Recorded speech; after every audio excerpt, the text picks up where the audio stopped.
Salam alaikum chers élèves, ravi de vous retrouver et merci de me recevoir chez vous. Alors la séance d'aujourd'hui, elle est réservée encore une fois aux élèves sciences de gestion comptable puisqu'on va aborder le chapitre mercatique ou marketing, ce n'est qu'une traduction francophone. Et pour cette séance, on va traiter la première partie du chapitre parce que quand même, comme vous le savez, le chapitre est un peu lent. Donc je préfère le faire en deux parties pour vous faciliter l'assimilation. Alors, je vous présente la première partie à travers laquelle on va traiter la définition de la mercatique, la classification des marchés selon l'approche descriptive et selon l'approche dynamique. On verra aussi la segmentation mercatique et on termine par les études de marché. Sachez quand même qu'à partir de cette séance, le cours ou la séance sera faite sous forme de capture de résumé, donc des rubriques de résumé toutes faites, parce que c'est la seule manière qui me reste pour vous terminer le programme à temps. Les diapos, ça prend un temps énorme, donc pour leur préparation et leur mise en page, ce qui veut dire qu'on va travailler de cette manière d'ici l'examen. Et je profite de l'occasion pour vous demander de vous donner à fond, d'accord? C'est la dernière ligne droite. Gardez confiance en vous, faites de votre mieux et dites-vous bien que la réussite est au bout du chemin. Alors, on commence la séance par la première partie. D'abord, la définition de la mercatique. Et j'aimerais bien que vous sachiez que le terme mercatique, ce n'est pas tout simplement un concept. C'est un état d'esprit, d'accord, qui regroupe l'ensemble des techniques et actions permettant, bien sûr, de se placer cette fois-ci du côté du client, d'accord, du côté du consommateur, de déceler et de percevoir ses besoins et ses désirs afin de mieux le satisfaire. Donc, pour l'entreprise, c'est une logique inversée. Au lieu de produire et de chercher et de forcer la vente sur le marché, autant débuter les actions sur le marché. Essayez de faire des études pour identifier les besoins des clients, de revenir à l'entreprise pour réaliser la production, et cette fois-ci, on va produire exactement ce que le client, bien sûr, a demandé, de manière à ce que, une fois le moment de la vente arrive, on est sûr de tout vendre. D'accord? Donc, c'est ça le principe basique de la mercatique. Alors, à ce moment, l'entreprise doit penser à une classification de ses marchés. D'abord, selon une approche descriptive et puis sur une approche dynamique. Alors, sur l'approche descriptive, remarquez qu'on a trois éléments de base. D'abord, on va décrire le marché selon la nature du produit, et puis selon la destination du produit commercialisé, et finalement selon l'étendue géographique. Alors, dites-vous bien que ce sont des questions qui peuvent figurer sur votre examen, donc je vous demande une concentration totale. Donc, selon la nature du produit, le produit fabriqué par l'entreprise, peut être soit un bien matériel ou un bien immatériel. Et là, on fera juste la distinction entre biens et services. Deuxièmement, selon la destination du produit commercialisé, on pense cette fois-ci à ce que notre bien va-t-il être destiné à un marché de consommation? Exemple, les produits alimentaires, les vêtements, les lessives, donc tout ce qui est produit qui sera consommé. Sinon, notre produit sera-t-il un produit destiné au marché de la production? À ce moment-là, on parle de tout ce qui est machines, outils, véhicules de transport et ainsi de suite. Dernier point, c'est donc une description de notre marché selon l'étendue géographique. C'est un concept très simple puisqu'on va différencier entre d'abord notre marché local. Cette fois-ci, l'entreprise sera en contact avec ses clients sur la même ville. Pour le marché régional, l'entreprise va élargir un petit peu son marché pour atteindre même les régions de sa ville d'origine, d'accord? Et donc, elle va rencontrer des acheteurs, que ce soit sur la ville ou sur les régions à proximité. Lorsqu'on parle de marché national, donc ça se comprend que les acheteurs et les vendeurs vont se situer au niveau du territoire national, donc le produit de l'entreprise sera vendu dans toutes les villes, par exemple, du royaume. Et finalement, lorsqu'on évoque le marché international, eh bien tout simplement, les acteurs, c'est-à-dire acheteurs et vendeurs, se trouvent dans des pays différents. Et c'est à ce moment-là qu'on parle de stratégie d'internationalisation.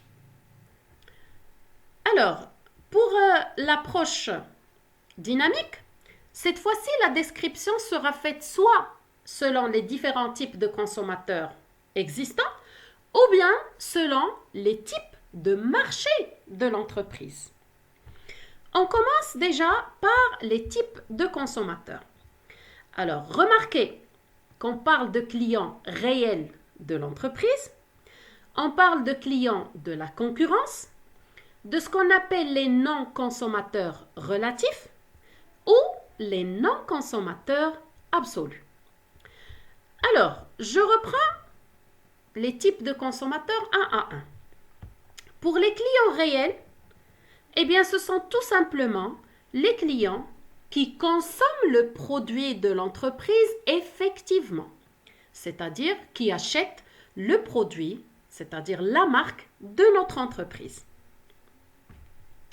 Pour les clients de la concurrence, ce sont des clients qui consomment le produit, mais ils n'achètent pas le nôtre. Ils achètent le produit des concurrents, c'est-à-dire qu'ils consomment d'autres marques. Maintenant, lorsqu'on parle des non-consommateurs relatifs, en abréviation ce sont les NCR, alors ce type de client, ils ne consomment pas le produit actuellement, mais qui sont susceptibles de le consommer prochainement. C'est-à-dire, ces consommateurs, pour l'instant, ils ne consomment pas le produit, ni le nôtre, ni celui de la concurrence. D'accord? Par approche de besoin, pour l'instant, ils n'ont pas besoin de produits. Mais prochainement, ils peuvent, bien sûr, le consommer. Alors, exemple très simple, tant que je n'ai pas d'enfant, par exemple, je ne vais pas consommer ni lait pour bébé, par exemple le lait en poudre vendu en pharmacie, ni couche bébé. D'accord? Donc, pour l'instant, je suis un non-consommateur relatif. Pourquoi relatif? Parce qu'un de ces jours, prochainement, dans le futur, je serai susceptible de consommer le produit. C'est-à-dire que le jour où j'aurai des enfants, sûrement, je vais devenir un client pour le lait en poudre et pour les couches bébés. D'accord? Alors, on passe pour les non-consommateurs absolus ou NCA. Alors, ce genre de consommateurs, ils ne consomment pas le produit actuellement et ne seront pas susceptibles de le consommer prochainement. Pour des raisons qui peuvent être des raisons de santé, des raisons religieuses, économiques et ainsi de suite. Alors, exemple, j'explique d'abord le principe. Ces consommateurs, ils ne vont consommer le produit ni maintenant, ni dans le futur. C'est-à-dire qu'ils ne vont jamais consommer notre produit. Eh bien, ceci pour des raisons de santé. Par exemple, quelqu'un qui est diabétique, il ne va pas consommer, par exemple, des produits sucrés. D'accord? C'est à cause de sa maladie qu'il ne va consommer le produit ni maintenant, ni prochainement. Si j'évoque le principe ou le concept religieux, par exemple, nous, en tant que musulmans, on est des non-consommateurs absolus de la viande de porc. Donc voilà, ce sont des exemples juste pour vous faciliter la compréhension. Maintenant qu'on a compris les différents types de consommateurs existants, voyons voir quelles seront les actions que l'entreprise peut entreprendre vis-à-vis de chaque type de consommateur. Alors, pour les clients réels, c'est-à-dire ceux qui consomment le produit effectivement, actuellement, l'entreprise doit faire des actions pour les fidéliser, c'est-à-dire pour les sauvegarder. Pour les clients de la concurrence, alors, ceux-ci, ils achètent le produit du concurrent. Donc, qu'est-ce qu'on doit faire? On doit essayer de les attirer pour que prochainement, ils vont commencer à acheter notre produit et non plus celui de nos concurrents.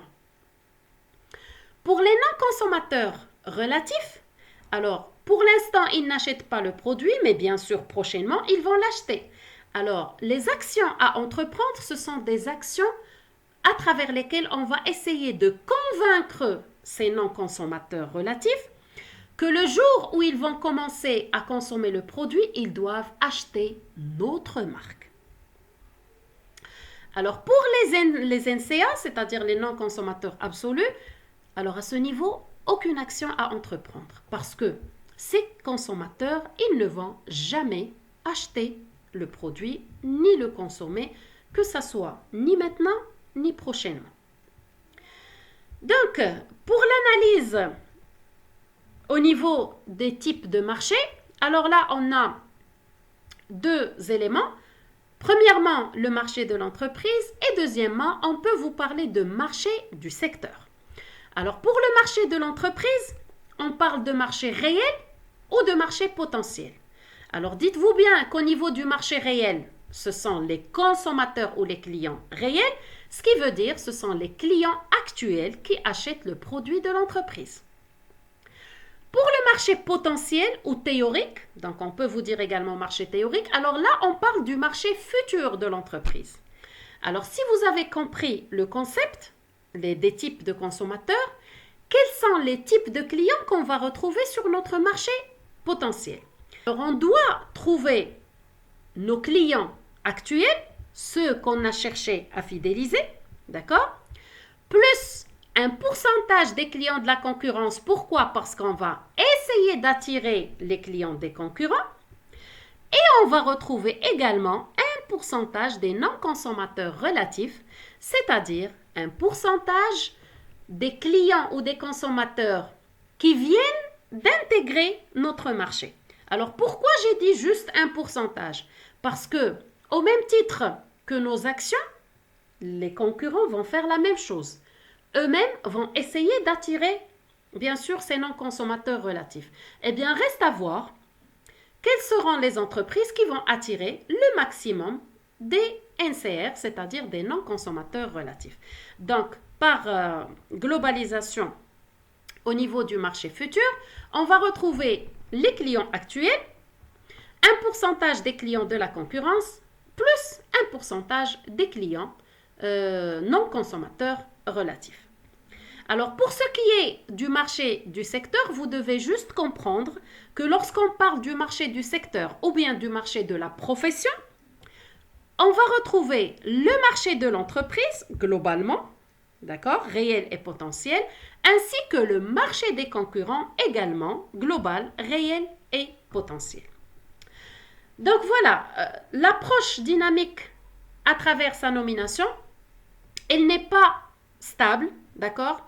Donc elle est mouvementée parce qu'à chaque fois, il y a un changement au niveau des clients réels, des clients potentiels, clients de la concurrence, non-consommateurs relatifs. Donc ce sont des éléments, bien sûr, qui changent en continu. Tout dépend de la variation existante sur l'environnement.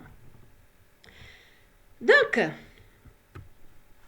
on passe maintenant à ce qu'on appelle la segmentation mercatique.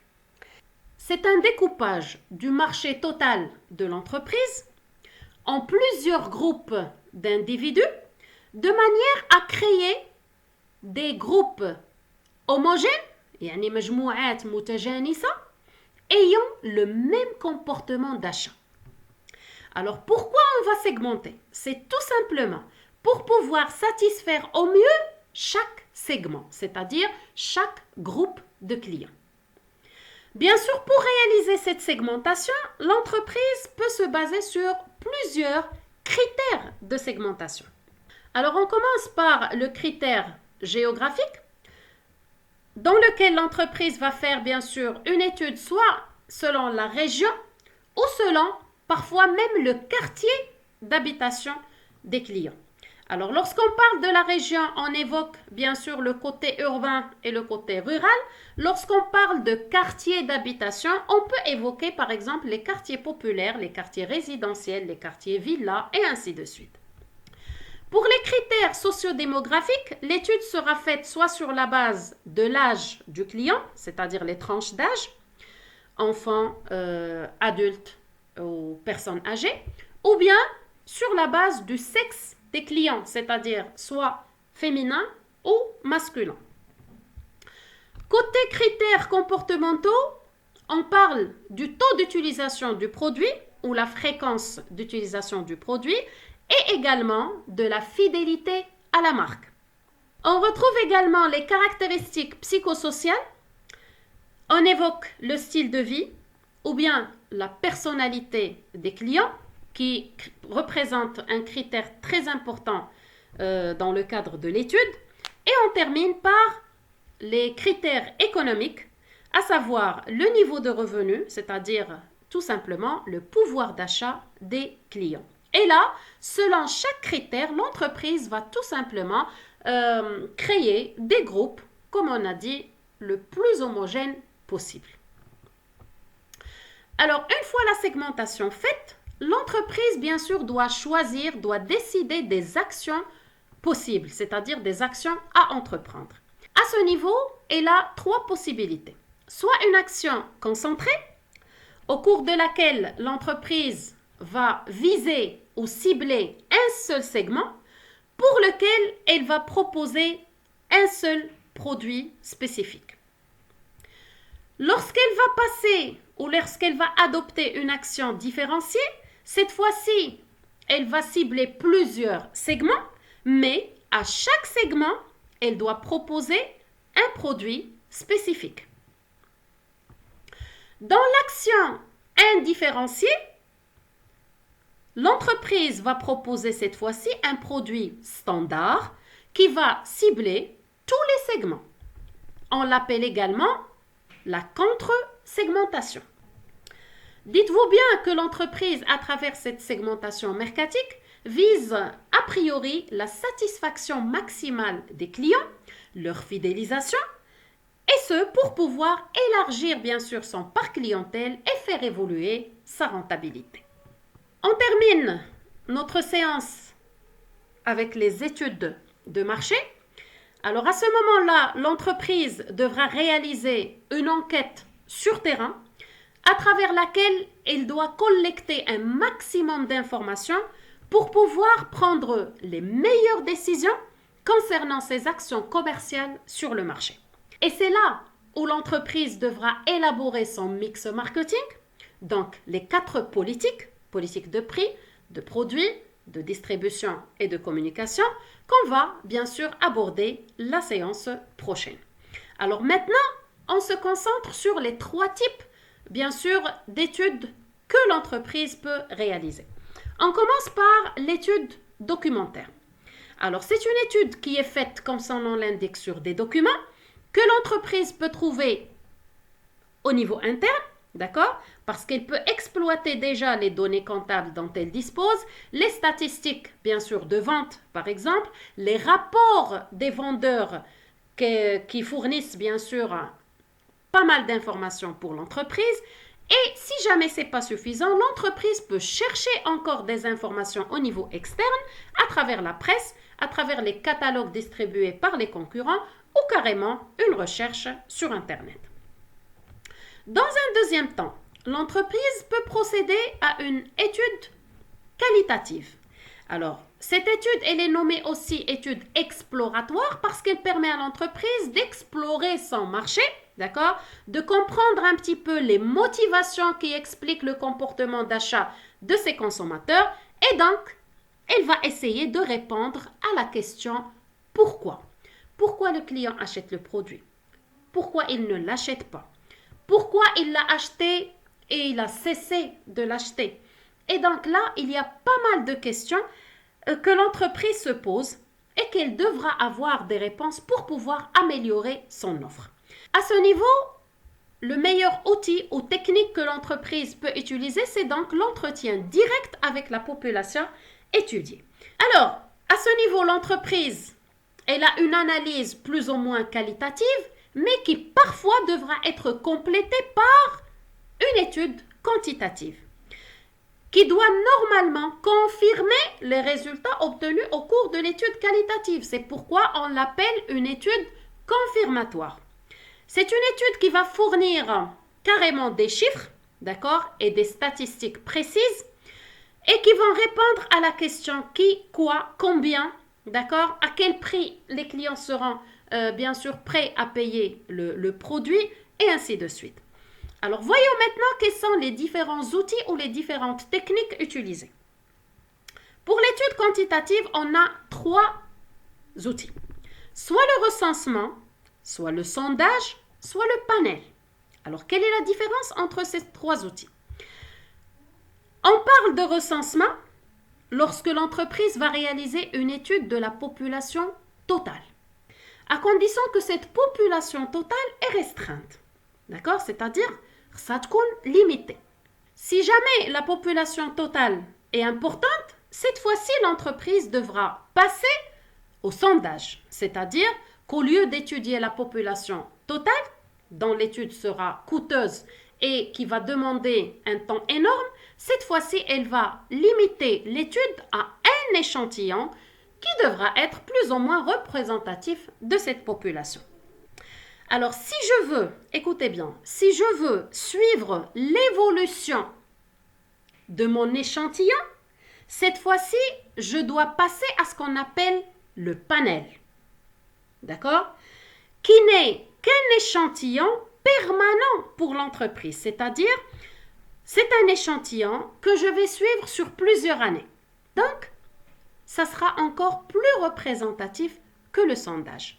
Ce qui fait la différence entre sondage et panel, c'est que dans le sondage, je vais choisir à chaque fois un échantillon différent, mais dans le panel, mon échantillon sera permanent.